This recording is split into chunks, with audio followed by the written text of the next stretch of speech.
আপনারা ভোটের আগে অসুস্থ হন না পারে, কিন্তু ভোটের পরে অসুস্থ হন, এটাই সমস্যা আছে। সাহাবেরা জিজ্ঞাসা করলেন, এ রাসূলুল্লাহ, জাহান্নাম কত বড় আর জান্নাত কত বড়? আল্লাহ রাসূল বললেন, সবচাইতে ছোট জান্নাতের মধ্যে 7টা জাহান্নাম যদি ঢুকানো হয়। আল্লাহুম্মা সাল্লি আলা মুহাম্মাদ ওয়া আলা আলি মুহাম্মাদ কামা সাল্লাইতা আলা ইব্রাহিম ওয়া আলা আলি ইব্রাহিম ইন্নাকা হামিদুম মাজিদ। اللهم بارك على محمد وعلى آل محمد كما باركت على إبراهيم وعلى آل إبراهيم إنك حميد مجيد। مشرق حب محمد সকলে বলি সাল্লাল্লাহু আলাইহি সাল্লাম।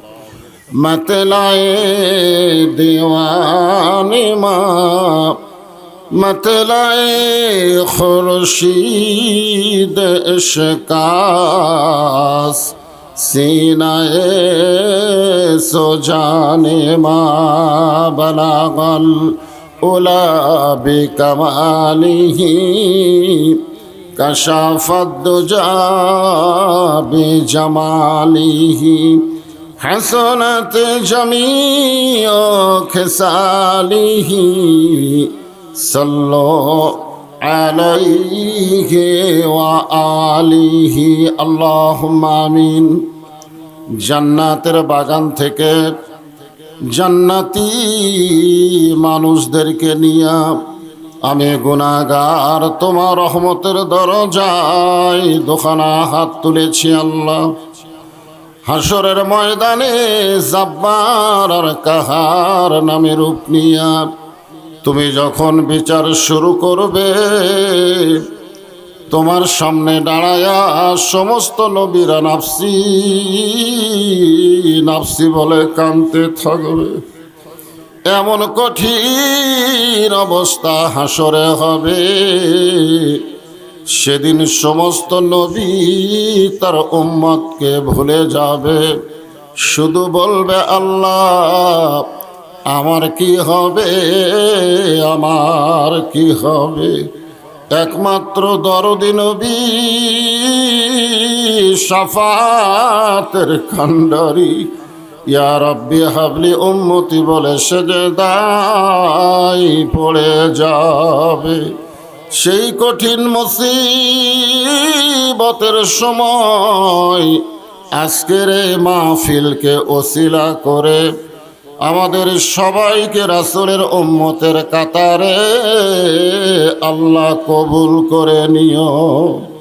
সুবহান রাব্বিকা রব্বিল ইজ্জাতি আম্মা ইয়াসিফুন ওয়া সালামুন আলাল মুরসালিন আলহামদুলিল্লাহি রাব্বিল আলামিন। লা ইলাহা ইল্লাল্লাহ।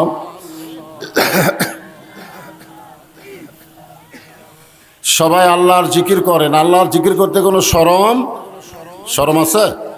তাহলে জবান খোলে লা ইলাহা ইল্লাল্লাহ, লা ইলাহা লা ইলাহা ইল্লাল্লাহ, লা ইলাহা ইল্লাল্লাহ, লা ইলাহা ইল্লাল্লাহ, লা ইলাহা ইল্লাল্লাহ, লা ইলাহা। চাঁদ সূরজ আর গ্রহ তারা আল্লাহ নামের পাগল পারা। চাঁদ সূরজ আর গ্রহ তারা আল্লাহ নামের পাগল পারা।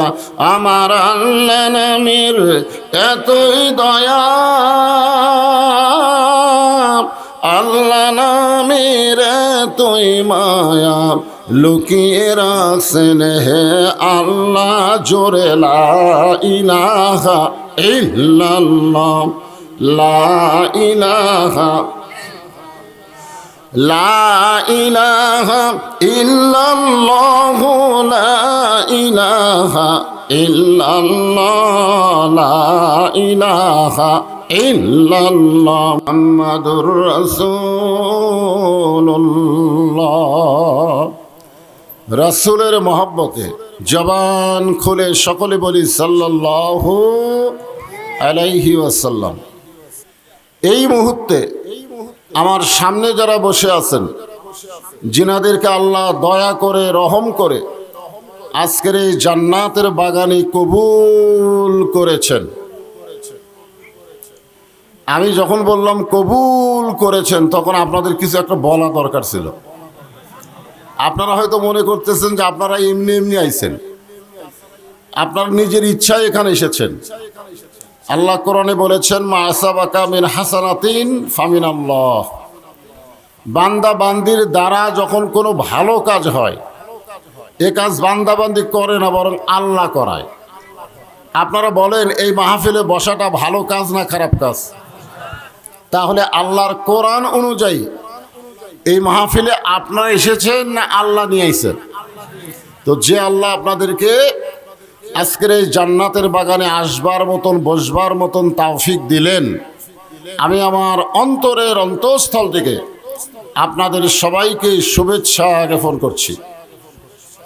সম্মানিত মা বোনেরা, পর্দার অন্তরালে বসে বসে যারা আলোচনা শুনতেছেন, আমি তাদেরকে শ্রদ্ধা জ্ঞাপন করে অনেক বছর পরে এই মাহফিলের মঞ্চে বসে আপনাদেরকে জিজ্ঞাসা করতেছে, আপনারা সকলে কেমন আছেন? আলহামদুলিল্লাহ রব্বিল আলামিন। যে আল্লাহ শারীরিক সুস্থতা দান করে মানসিক প্রশান্তি লাভের জন্য আজকের এই কোরআন কারিমের মাহফিলে আমাদেরকে কবুল করলেন, আমরা সে আল্লাহর উপর খুশি না বেজার?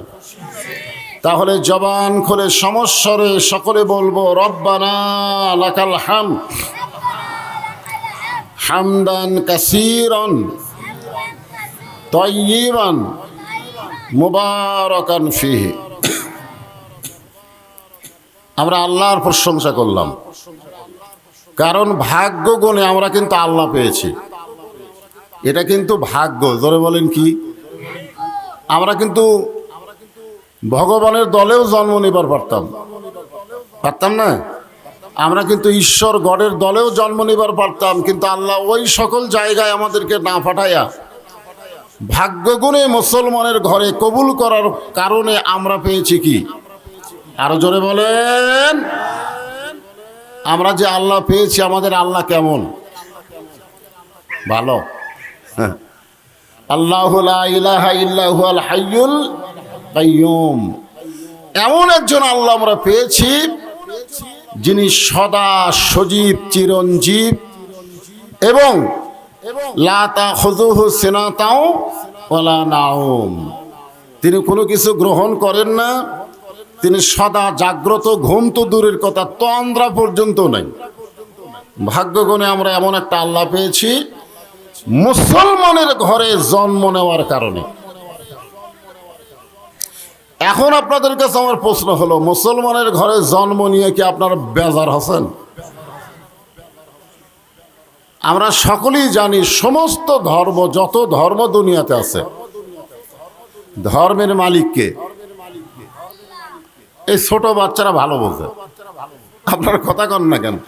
আসলে ধর্মকে আমার আপনার না আল্লাহর? তো সে আল্লাহ যদি বলেন, দুনিয়ার কোন আলেম ওলামা পীর সাহেব বলতেছে না, স্বয়ং আল্লাহই বলতেছেন, অমাইয়াবতাগি গায়রাল ইসলামা দীনান ফালান ইউকবালা মিনহু। এই আয়াতের দ্বারা আল্লাহ বুঝাই দিলেন, ইসলাম ছাড়া অন্য কোনো ধর্ম কেউ যদি গ্রহণ করে, সেইটা আল্লাহর কাছে কবুলযোগ্য হবে না। আল্লাহর কাছে একমাত্র কবুলযোগ্য ধর্মের নাম কি? আমরা সেই ইসলামের মধ্যে জন্ম নিয়েছি। খুশি না বেজার? তাহলে জবান খুলে বলি আলহামদুলিল্লাহ। আমরা এত ভাগ্যবান যে আমরা এমন একজন নবীর উম্মত হয়েছি যেই নবী নিজের জন্য কোনো কিছুই করেননি, সব সময় উম্মতের জন্যে। কার জন্যে? এমনকি লাইলাতুল মেরাজে রাসূল যখন জান্নাত দেখার জন্য ঢুকছিলেন, আমাদের নবীকে কিন্তু আল্লাহ জান্নাত দেখার তৌফিক দিয়েছিলেন। এটা আপনারা বিশ্বাস করেন? সে রাতের নাম কি? লাইলাতুল মেরাজ। আল্লাহ নবীর সঙ্গে একজন ফেরেশতা ছিল, নাম হলো জিবরাইল। নাম কি? উনি নবীকে জিজ্ঞাসা করলেন, ইয়া রাসূলুল্লাহ, আপনি যে জান্নাতে ঢুকেছেন, এই জান্নাত থেকে যদি বের না হন, আল্লাহ আপনাকে বের করে দিবে না। কারণ জান্নাতের শর্ত হলো কেউ যদি একবার জান্নাতে ঢোকে, আল্লাহ তাকে আর বের করে দিবে না। এটা আল্লাহ কোরআনে বলেছেন, সালামুন আলাইকুম তিবতুম ফাদখুলুহা খালিদিন। খালিদিন শব্দের অর্থ হলো চিরস্থায়ী। এখন হয়তো আপনারা অনেকে ভাবতেছেন, হুজুর আদম আলাইহিস সালামকে তো আল্লাহ জান্নাতে ঢুকাইছিল, কিন্তু আল্লাহ তো জান্নাত থেকে বের করে দিলেন। আপনারা বলেন তো, আদম আলাইহিস সালামকে আল্লাহ জান্নাতে ঢুকাইছিলেন ইবাদতের আগে না ইবাদতের পরে? আমার কথা বুঝতেছেন না? ইবাদতের পরে না আগে? আল্লাহ কোরআনে বলেছেন, ফাদখুলি ফি ইবাদি ওয়াদখুলি জান্নাতি। কেউ যখন আল্লাহর ইবাদত করনেওয়ালা হয়ে যায়, আল্লাহর বান্দা হয়ে যায়, ও তখনই যেন জান্নাতের মধ্যে প্রবেশ করে। জোরে করে সুবহানাল্লাহ। এখন আমরা আল্লাহর ইবাদত করি কি করি না? আমরা তো জান্নাতে প্রবেশ করতে পারিনি। আমরা জান্নাতে প্রবেশ করব কি জীবিত অবস্থায় না মরার পরে? জোরে কোন, জীবিত অবস্থায়, মরার পরে। তো মরার পরে যে আমরা জান্নাত পাবো এ ব্যাপারে কোনো সন্দেহ? এই বাচ্চা বললো না, আপনারা বলতে পারলেন না, সন্দেহ আছে? আছে? সবাই জবান খুলে বলেন, হক কথা তো আসতে বলা যাবে না রে পাগল। মুসলমানকে আল্লাহ জান্নাত দেবে না অন্য জাতের লোককে দিবে? আপনাদের কি ধারণা? জান্নাতে ঢুকতে গেলে আল্লাহর বান্দা হওয়া লাগবে। এখানে আল্লাহ ডাইরেক্ট বলে দিয়েছেন যে ফাদখুলি ফি ইবাদি ওয়াদখুলি জান্নাতি। তাহলে আল্লাহর বান্দা কোন ধর্মের মানুষ হতে পারে?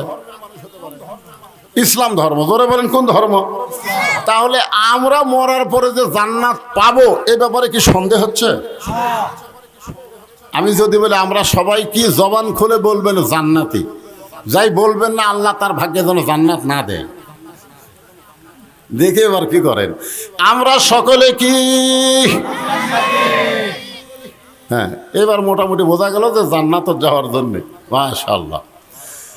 একটু মনোযোগ দিয়ে শুনতে হবে যে আল্লাহ এই পৃথিবীতে বর্তমান একটা হিসাবে 700 কোটি মানুষ বেঁচে আছে। কয়শো কোটি? 700 কোটি মানুষ কিন্তু বেঁচে আছে, একটা হিসাব আর কি। তার মধ্যে 550 কোটি হলো বেঈমান, আর 150 কোটি হলো মুসলমান। 550 কোটি কি আর 150 কোটি? এই 550 কোটির জন্যে জাহান্নাম হলো 7টা, আর এই 150 কোটির জন্য জান্নাত হলো 8টা। আপনার বলেন তো জাহান্নাম বেশি না জান্নাত বেশি? আর জাহান্নামী লোক বেশি না জান্নাতি লোক বেশি? জান্নাতি লোক বেশি। হিসাব দিলাম 150। সাহাবেরা জিজ্ঞাসা করলেন, এ রাসূলুল্লাহ, জাহান্নাম কত বড় আর জান্নাত কত বড়? আল্লাহ রাসূল বললেন, সবচাইতে ছোট জান্নাতের মধ্যে 7টা জাহান্নাম যদি ঢুকানো হয়, অনুবেক্ষণ যন্ত্র দিয়ে দেখতে হবে জাহান্নামগুলো গেল কোথায়। তাহলে 7টা জাহান্নাম যদি একটা জান্নাতের মধ্যে ঢুকায়, তাহলে খালি চোখে দেখা যাবে না, অনুবেক্ষণ যন্ত্র দিয়ে দেখা লাগবে ওই জাহান্নামগুলো কোথায় গেল রে। এখন চিন্তা করেন, এত ছোট ছোট জাহান্নামের জন্যে 550 কোটি, আর এত বিশাল বিশাল জান্নাতের জন্য মাত্র 150 কোটি। হিসাব করলে তো আমরা এমনি জান্নাতি। জোরে কর, কথা ঠিক কিনা? হিসাব করা দরকার আছে না নাই? আর তারপরেও জান্নাত পাওয়ার আরেকটা লক্ষণ হলো আপনারা এই মুহূর্তে যে জায়গায় বসে আছেন, বিশ্বাস করেন এই জায়গাটা হলো জান্নাতের টুকরা। বিশ্বাসে বিরাই বস্তু, তর্কে বহুদূর। জোরে কান ঠিক না? এখন যদি কেউ বলেন হুজুর আপনারা যে বলেন যে এটা জান্নাতের বাগান, তো জান্নাতের বাগান যদি এরকম ব্যবসায়ী হয়, একটু পানি হলে আর বসা যায় না, পলিথিনতে বসা লাগে, তাহলে জান্নাত তো খুব একটা ভালো না। কি মনে করতেছেন? মানে বিশ্বাসে মিলাই বস্তু, একটা কথা আছে না নাই, বিশ্বাসে মিলাই বস্তু, তর্কে বহুদূর। আপনি তর্ক করলে হবে না, তো ইমানের ব্যাপারে কোনো তর্ক চলবে? তাহলে এখন চিন্তা করেন, একটা হিসাব করে দেখলাম আমরা এমনি জান্নাতি।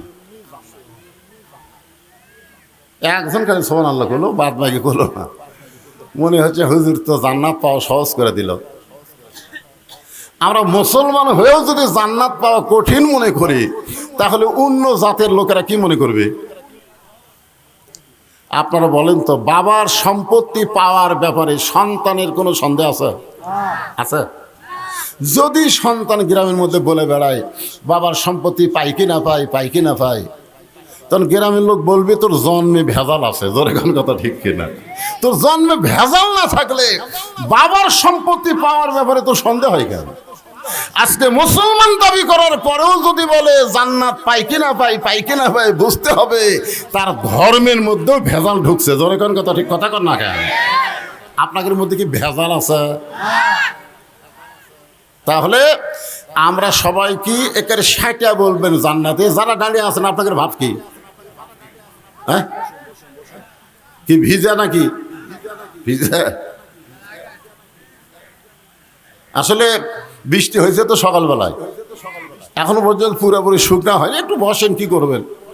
আজকে ভিজা জায়গায় বসলেন, আপনার পিছন সাইজটা যদি ভিজাই যায়, আর আল্লাহ যদি বলে আমার কোরআন শোনার জন্যে যারা পিছন সাইড ভিজাই দিল, আমি ওই দেহের জন্য জাহান্নামকে হারাম করে দিলাম। যদি আল্লাহ এরকম একটা তাওফিক দিয়ে দেয়, তাহলে আপনারা বলেন তো বসলে লাভ না খাড়া হয়ে লাভ? বসলেই লাভ। এই জন্য বলবো আপনারা সবাই ইনশাল্লাহ দাঁড়া না থাকে বসার চেষ্টা করেন। তাহলে যেই কথা বলতেছিলাম, ভাগ্যগুণে এমন একজন নবী পাইছি, যেই নবী জান্নাতের মধ্যে যখন প্রবেশ করলেন, ফেরেশতা জিবরাইল বললেন, রাসূলুল্লাহ আপনি যদি জান্নাত থেকে বের না হন, আল্লাহ আপনাকে বের করে দিবার পারবেও না। আল্লাহ কি ওয়াদা খেলাফ করে? লা ইউখলিফুল মিআদ। জোরে কোন লা ইউখলিফুল মিআদ। আল্লাহ কোনোদিন ওয়াদা খেলাফ করে না। আল্লাহ যদি বলে জান্নাতে কেউ প্রবেশ করলে ফাদখুলুহা, কেউ যদি প্রবেশ করে খালিদিন, সে চিরস্থায়ীভাবে জান্নাতে থাকবে, আল্লাহ কে ওয়াদা খেলাফ করবে? তাহলে আপনি যদি জান্নাত থেকে বের না হন, আল্লাহ আপনাকে জান্নাত থেকে বের করে দিবে না। ওগো আল্লাহর নবী, আপনি খামাখা দুনিয়াতে আবার যায় কি করবেন? কারণ দুনিয়া হলো কষ্টের জায়গা, সবার জন্য না। আপনারা বলেন এই দুনিয়া কি সবার জন্য কষ্ট? রাসূল বলেছেন আর দুনিয়াও সিজনুল মুমিনিন। মুমিন দাবি করে অথচ জেলখানাত যায়নি। মুমিন দাবি করে অথচ জেলখানাত যায়নি। হয়তো বলবেন হুজুর অনেক খারাপ মানুষ সন্ত্রাসী করেও তো জেলখানাত যাচ্ছে। এই জেলখানা মানে সেই জেলখানা না। এই জেলখানা মানে একটা আয়াত আগে তেলাওয়াত করি, পরে এর অর্থ করে দিলে আপনি বুঝতে পারবেন। আয়াতটা হলো ওয়ালা নাবলুওয়ান্নাকুম বিশাইয়্যিম মিনাল খাউফি ওয়াল জুই ওয়া নাকসিম মিনাল আমওয়ালি ওয়াল আনফুসি ওয়াস সামারাতি ওয়া বাশশিরিস সাবিরিন। আল্লাহর কোরআন শুনলে যে ঈমান বাড়ে, সে আয়াতেরই কিন্তু আজকে তাফসীর হবে। আমি সে আয়াতে কিন্তু খুতবার মধ্যে তেলাওয়াত করছি। আয়াতের একটা অংশ হলো জাদাতুহুম ঈমানান ওয়া ইযা তুলিয়াত আলাইহিম আয়াতুহু জাদাতুহুম ঈমানান। মানে কোরআনের আয়াত শোনার পরে ঈমান বাড়ে না কমে? তো ঈমান বাড়ার লক্ষণ কি চুপ থাকা? আজকে আমাদের বাংলাদেশের মুসলমানের ঈমান খুবই দুর্বল, যার কারণে বাতিলের কাছে চুপ হয়ে গেছে। জোরে কোন কথা ঠিক কিনা? জালেমের জুলুমের কাছে চুপ। সবাই বলতেছে কথা বললেই বিপদ, ভাই চুপ থাকাই ভালো। জীবন বাঁচানো ফরজ। হাইরে, জীবন বাঁচানো ফরজ। ইমান যাই হয়ে যাক ভাই, জীবন বাঁচান লাগবি ভাই, কথা বলা যাবে না। এই খালি কথা না বলার কারণে আজকে বাংলাদেশে জালেমের জুলুম বাড়তেছে দিন দিন। দরকার কথা ঠিক কিনা? কথা বলা লাগবে। আল্লাহর কোরআন তেলাওয়াত শুনলেন, দুই একজন আল্লাহ আকবার করেন, বাদ বাকি করলেন না, ফেরেশতারা বলবে আল্লাহ এরা আর আল্লাহ আকবার বললো, আর এরা করলো না, কারণ কি? আল্লাহ বলবে যারা আল্লাহ আকবার বলেছে এরাই মুসলমান, আর যারা বলেনি এরা মুসলমানের মধ্যে কি? আমি আর করলাম না, আপনারাই করলেন। আল্লাহ কোরআনে বলেন, ওয়ামিনান নাসি মান ইয়াকুলু আমান্না বিল্লাহি ওয়া বিল ইয়াউমিল আখিরি ওয়া মা হুম বিমুমিনিন। মানুষের মধ্যে এমন কিছু মানুষ আছে, বুঝলেন, যারা বলে আমরা আল্লাহকে বিশ্বাস করি, আখিরাতকে বিশ্বাস করি, আল্লাহ বলেছে, এরপরেও তারা মুমিন না। এরপরেও তারা কি নয়? তারা মুমিন নয়, তারা হলো মুনাফিক। আর মুনাফিকের আবাদ কিন্তু কাফের বেঈমানদের মধ্যে হয় না, মুনাফিকের আবাদ হয় মুসলমানের ভিতরেই। জোরে কোন কথা ঠিক কিনা? এখন থেকে কোরআনে আয়াত তেলাওয়াত শুনলে সবাই একটু আল্লাহু আকবার বলবেন, খুশি হবেন কে? আরো জোরে বলেন। দুনিয়া হলো কষ্টের জায়গা। আল্লাহ নবী যেই বছর মেরাজ করেছেন ওই বছর রাসূলের জীবনে 3টা কষ্ট গেছে। জোরে বলেন কয়টা? 1 নম্বর কষ্ট হলো নবীর চাচা আবু তালেব মারা গেছে। অনেকেই বলবেন হুজুর চাচা মরলে ভাস্তার কি হয়? বাপ চাচার মধ্যে গন্ডগোল কম হয় না বেশি হয়? এই রাস্তাটা হচ্ছে জায়গা, যখন সরকার 10 গুণ দাম বাড়িয়ে দিছে, দেখবেন এই 2 হাত জায়গার জন্য 2 ভাইয়ের মধ্যে গন্ডগোল লাগছে। জোরে কোন লাগিকে লাগে না? তো এখন যে 2 ভাই গন্ডগোল করে, বাচ্চা কাচ্চা কি বলবি? চাচা মরাই ভালো। জোরে কোন কথা ঠিক কিনা? এই চাচা খালি বাবার সঙ্গে গন্ডগোল করে রে। এই জন্য বাংলাদেশের চাচা বললে ভাইস্তারা খুব একটা মন খারাপ করে না। কিন্তু আল্লাহ নবীর যে চাচা মারা গেলেন, উনি এত কান্না কাঁদছেন, সাহাবারা জিজ্ঞেস করলেন, এ রাসূলুল্লাহ, চাচা মরে যাওয়ার পরে আপনি এত কাঁদতেছেন? আল্লাহর নবী বললেন, মায়ের পেটে আমি এতিম ছিলাম, কিন্তু দুনিয়াতে আসার পর আমি এতিম ছিলাম না।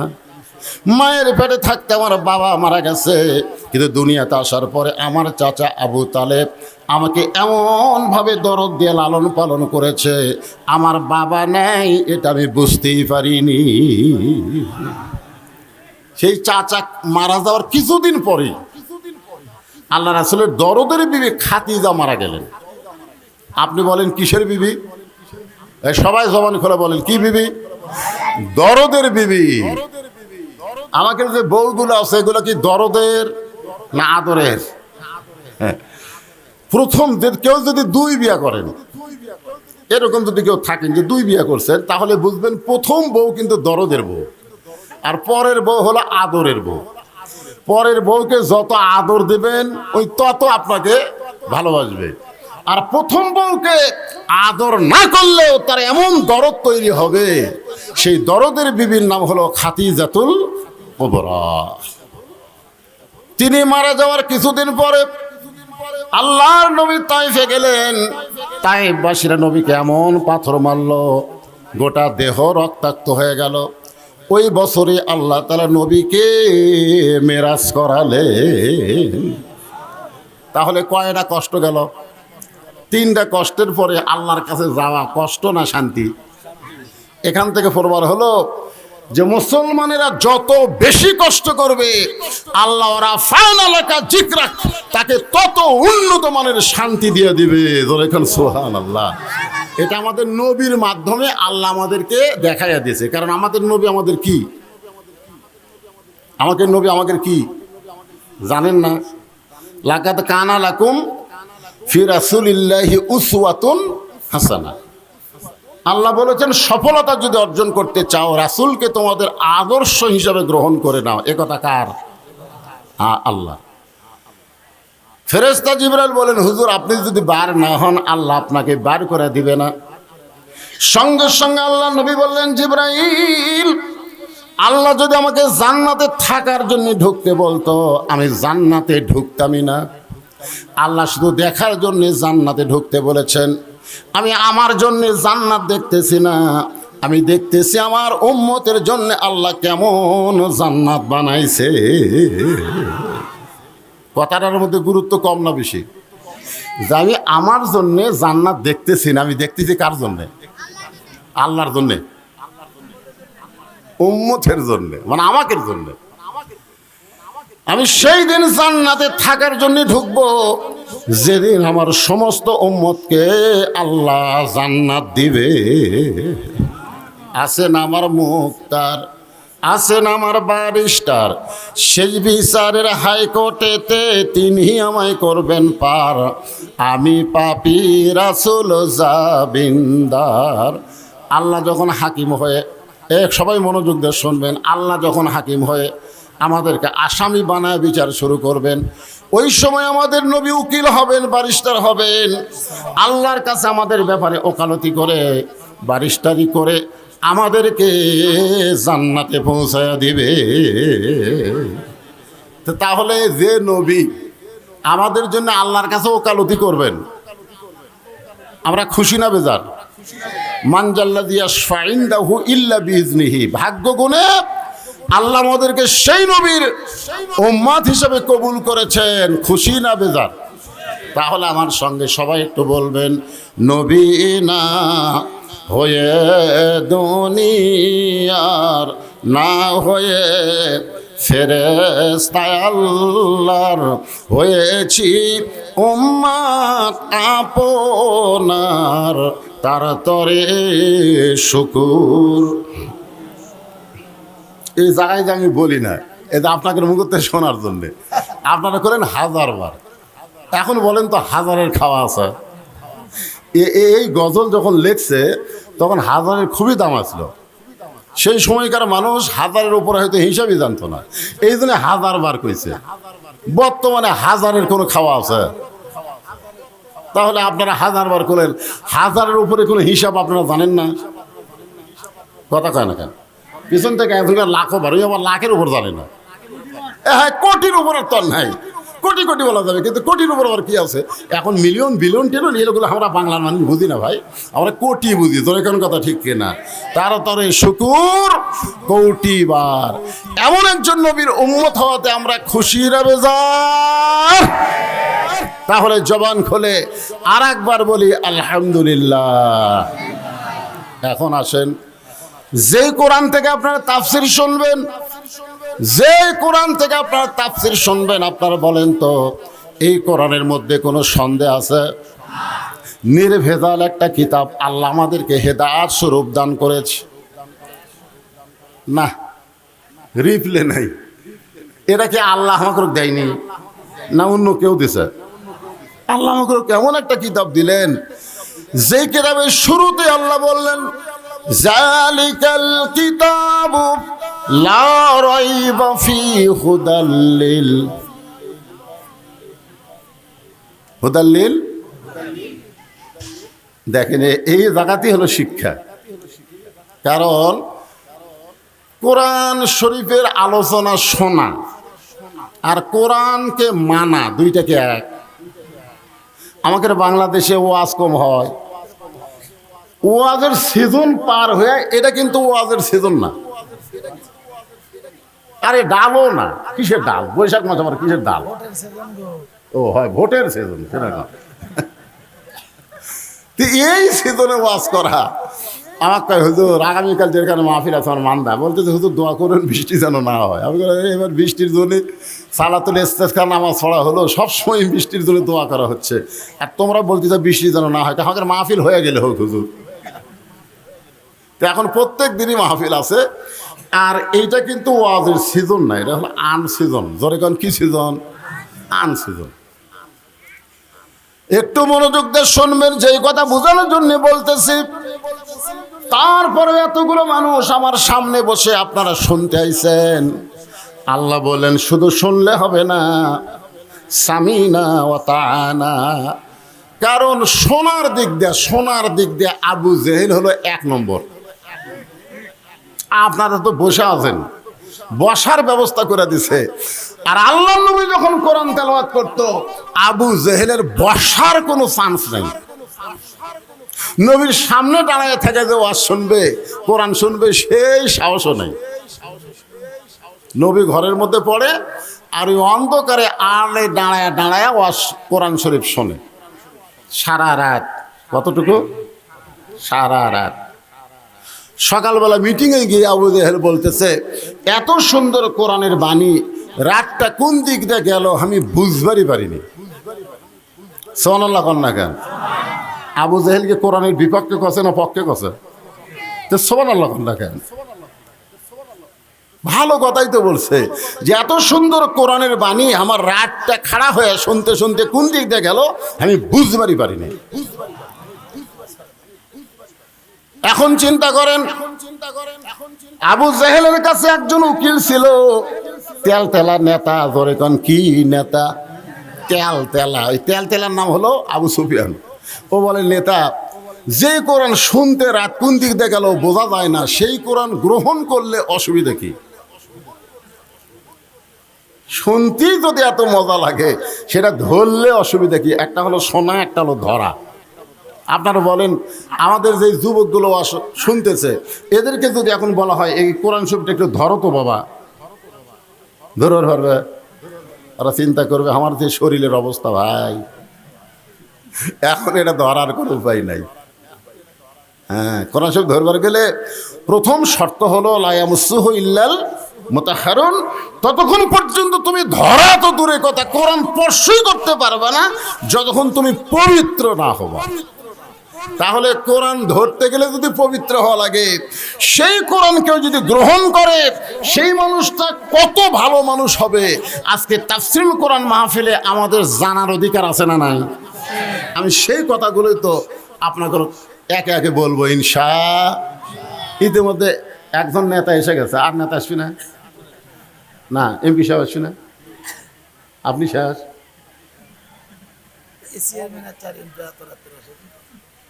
না, শুনলাম যে, আচ্ছা ঠিক আছে। আপনারা ভোটের আগে অসুস্থ হন না পারে, কিন্তু ভোটের পরে অসুস্থ হন, এটাই সমস্যা আছে।